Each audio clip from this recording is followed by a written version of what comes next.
20 तारीख हो गई है और कल 21 तारीख को आपका एग्जाम है सीटी का, ठीक है। तो उस एग्जाम से रिलेटेड काफी इंपॉर्टेंट जो जानकारी है वो लेके आया हूँ, ठीक है। तो एग्जाम के समय आपको क्या क्या ले जाना है, ठीक है, उसके बारे में बात करेंगे। और ओएमआर शीट कैसे भरें उसके बारे में बात करेंगे। और सबसे इम्पोर्टेंट है सीटेट में तुक्का।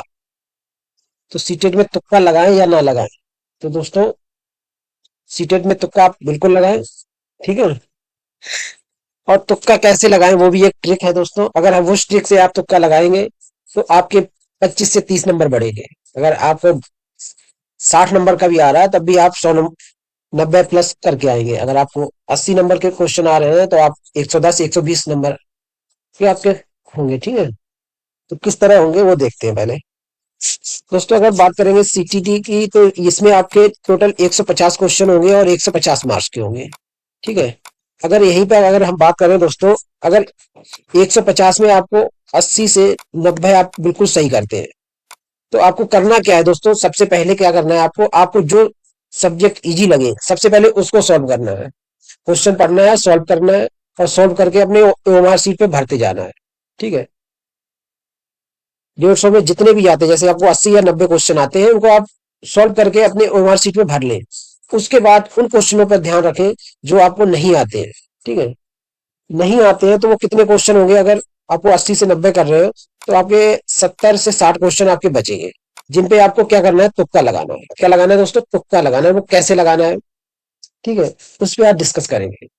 तो दोस्तों, आज से सिर्फ आप आज का दिन है, कल आपका पेपर है, तो आपको बिल्कुल भी स्ट्रेस नहीं लेना, बिल्कुल भी तनाव नहीं लेना। अगर आप एक पेपर ही दोस्तों ऐसा है, अगर आपको सब कुछ आता है और तनाव की स्थिति में स्ट्रेस है तो आप पेपर में गलत करके आएंगे। इसीलिए इस एग्जाम में बहुत कम परसेंटेज होता है लोगों को पास होने का, ठीक है। अगर आप तनाव फ्री होके जाएंगे तो आपका 1 सप्ताह की भी तैयारी बहुत है। आपने जो अभी तक पढ़ा है वो आपके लिए पर्याप्त है। आपने जो पढ़ा है वो बहुत है, ठीक है। अब आपको ज्यादा पढ़ने की जरूरत नहीं है, बिल्कुल तनाव मुक्त रहे। और रात को नींद जरूर पूरी लें, ठीक है। रात को क्या करें, नींद पूरी लें, ठीक है। सोने से पहले जिन चीजों की जरूरत है वो रख लें आप, ठीक है, अपने बैग में ले जाने के लिए। अगर बात करें तुक्का कैसे लगाएं, तो सबसे पहले आप स्ट्रेस ना लें, नींद पूरी लें और एग्जाम सेंटर पर दोस्तों समय से पहुंचे। होता क्या है, आप एग्जाम सेंटर पर लेट जाते हैं और इतने हड़बड़ा जाते हैं कि आपका पेपर ही खराब हो जाता है, ठीक है। तो ये आपका पेपर खराब होने का बहुत बड़ा एक रीजन है कि एग्जाम सेंटर पे लेट जाना। तो एग्जाम सेंटर पे कितने बजे आपको पहुंचना है दोस्तों। अगर दोस्तों बात की जाए सेकंड पेपर, दोस्तों इस बार सेकंड पेपर जो है ना फर्स्ट मीटिंग में और फर्स्ट पेपर सेकंड मीटिंग में, ये चीज आपको ध्यान रखनी होगा। अगर आप पहले से पेपर देते आ रहे हो तो आपने देखा होगा कि फर्स्ट मीटिंग में फर्स्ट पेपर होता था, मगर इस बार सेकंड पेपर फर्स्ट मीटिंग में है। तो फर्स्ट मीटिंग की बात की जाए और सेकंड पेपर की, तो ये आपका स्टार्ट होगा 9:30 से दोस्तों, 9:30 से 12 PM तक, ठीक है। और आपके एग्जाम स्टार्ट होने से 120 मिनट मतलब 2 घंटे पहले आप एग्जाम सेंटर पे पहुंच सकते हैं, ठीक है। रिपोर्टिंग टाइम 2 घंटे पहले, 7:30 बजे का आपका रिपोर्टिंग टाइम है, ठीक है। तो हिसाब से आप 8:30 से पहले पहले हर हाल में पहुंच जाना होगा आपको सेंटर पर, ठीक है। 8:30 से पहले पहले पहुंच जाना है। आपकी एंट्री जो है 7:30 से स्टार्ट कर दी जाएगी। पेपर आपका 9:30 से, मतलब 2 घंटे पहले आपको पहुंचना है, ठीक है। अब इसके बाद अगर बात करें हाँ, ऑप्शन कैसे लगाएं। आपके ए बी सी दो चार ऑप्शन होंगे, ए बी सी और डी, इस तरह के आपके चार ऑप्शन होंगे, ठीक है। तो किस तरह लगाएं। सबसे पहले आप जिसमें देखेंगे बोथ, ए बी सी, इसमें बोथ किस तरह का होगा दोस्तों, A and B, B both. तो उसको आपको सही लगाना है, उसको आपको सही करना है।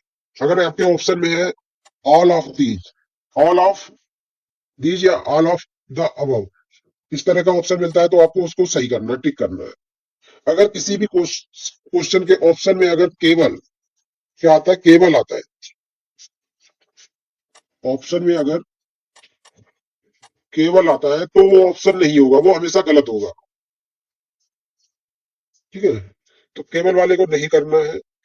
अगर आपके ऑप्शन, जो ऑप्शन है उसका सबसे लॉन्ग ऑप्शन होगा, जो लॉन्ग ऑप्शन होगा वो हमेशा सही होता है, लॉन्ग ऑप्शन हमेशा सही होगा, ठीक है। तो इस तरह से आपको टिक करने हैं, ठीक है। और जो बच्चों से रिलेटिव होगा, जो बच्चों के लिए सही होगा, जिस ऑप्शन में बच्चों की बात की गई होगी वो भी हमेशा सही होता है, ठीक है। तो इस तरह से अगर आप टिक करेंगे तो आप 25 से 30 क्वेश्चन आराम से कर ले जाएंगे उन क्वेश्चन से जिनमें आपको नहीं आते हैं। बात करें अगर आपको पहले से आपको कितने आ रहे थे, 80 से 90 आ रहे थे, इसी में अगर आप 20 जोड़ेंगे तो आपके ये 100 हो गए। यहाँ अगर आप 30 जोड़ेंगे तो 120, मतलब 100 से 120 नंबर आप नॉर्मल स्टूडेंट हो आराम से ला सकते हो।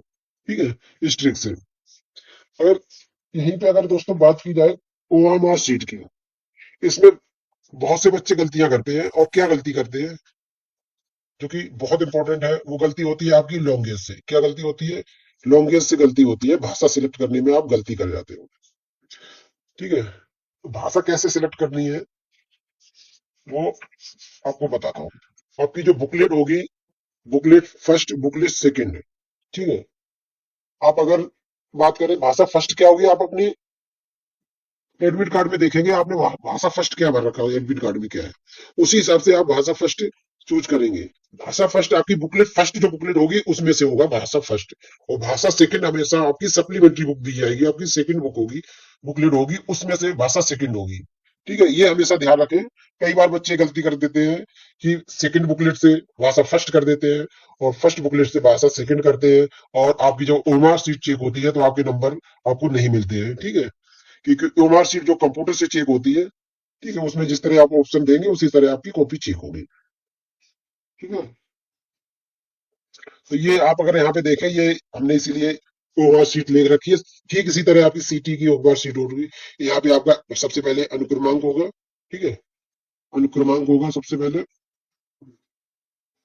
ठीक है, अनुक्रमांक में आपको दोस्तों क्या देखना है, सबसे पहले आप अपना अनुक्रमांक देखें आपके एडमिट कार्ड में कितने अंक का है। उसके बाद इन खानों को गिन लें, जितने खाने हैं उतने ही आपका नंबर का एडमिट अनुक्रमांक होना। कम ज्यादा है तो आप वहां पूछ सकते हैं। ठीक है, वही आपका मेन जो प्रश्न बुकलेट वो होगी, आपकी बुकलेट होगी, उसका नंबर लिखना होगा आपको। ठीक है, और उसके बाद जो आता है आपका बुकलेट कोड। आपका जो मेन बुकलेट होगी और सप्लीमेंट्री बुकलेट होगी, दोनों का कोड सेम होना चाहिए। अगर दोनों का कोड सेम नहीं है तो आप निरीक्षक से कहें और उनको जानकारी लें और अपनी बुकलेट चेंज करें। ठीक है, तो आप लोग ने जो कुछ पढ़ा बहुत है, तो अपनी तैयारी का आज का आपका लास्ट है, तो आज भी आपको 1 से 2 प्रैक्टिस सेट देने की कोशिश करूंगा। ठीक है, तो ओके।